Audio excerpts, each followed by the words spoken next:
فەرماندەکانی پێشمەرگە لە باشووری کەرکووک ڕایدەگەێنن پێشمەرگە هەموو کات ئامادەیە بۆ ئەنجامدانی ئۆپراسیۆنی حەویجە ئەگەر هەمانگی و ئامادەکاریەکان تەواو بن بۆ ئەنجامدانی ئۆپراسیۆنەکە. ئێمە هاوکاری تەواومان دەربڕیەوە بەوەی کە بتوانین بە هەمومان حەویجە ڕزگار بکرین و لە دەستی تیرۆرستانی داعش دەری بکەین. بەڵام ئەوان خۆیان تاخیریان کرد ئەمجا بە پلانێک وڵاوە ئەڕۆین بۆ مووسڵ ئۆپراسیۆنی مووسڵ ئەوە ئۆپراسیۆنی مووسڵ دوای وتیان ئەگەر ئەمبەری لای چەپی مووسڵ تەواو بێ دەینەوە حەویجاکەنەوە لای چەپی مووسڵ بەرەو تەواوبوونە بێ دوایەوە لە هەموو کۆبوونەوەکانیشا ئێمە ئاگاداری هاوپەیمانانمان کردووە لەبەرەوەی یەکێ لە هجوومەکان کە دەوری کاریگەری و سەرێشیە بێ هاوپەیمانانە کە بە هێزی ئاسمانی کە بەشدارە بن لەگەڵمانە. هێزەکانی ئێمە هێزی پێشمەرگەی کوردستان هەموو کاتێک ئامادە بوونە بۆ ئەوەی کەوا حەویجە ڕزگار بکەینەوە پلانمان هەبووە بۆ ڕزگارکردنەوەی حەویجە بەڵام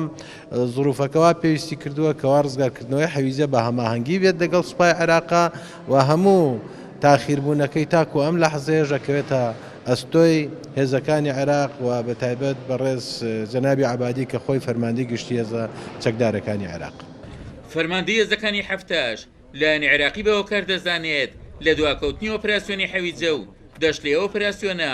هیچ کات لەسەر دەستی پێشمەرگە دوان نەکەوتووە. بەداخەوە عێراقیەکان هیچ جارێک نەهاتوونەتە پێشەوە بۆ ئەوەی کە عەمەلیە حەویجە بکەین. ئێمە بۆ ئەو مەبەستە لە لای خۆمانەوە لە چەند وتومانە چەند میحوەرتانەوێ چی هێزێکیش ئێنێن بێ ئیستیسنا پۆلیسی فیدراڵێنن حشدی شعبیێنن جێیشی عێراقی دێنن ئێمە دەرگاتان بۆ ئەەکەینەوە و خەتی دیفاعی یەکەم ئەشکێنین هێزەکانتان لێرەوە بچێتە ناوە بۆ ئازادکردنی ڕەشاد حەویجە ڕیاض حەمرین هەموو منطقەکە و ئێمە بە هیچ جۆرێ نیازمان نییە بچینە حەویجە یا بچینە ڕیاض یا بچینە ڕەشاد ئەگەر عێراقەکان ئلحاحشمان لێ نەکەن و زۆرمان لێ نەکەن و داوامان لێ نەکەن و پێویستیشیان نەبێ ئێمە ناچینە ئەو شوێنانە ئیشمان پێی نییە.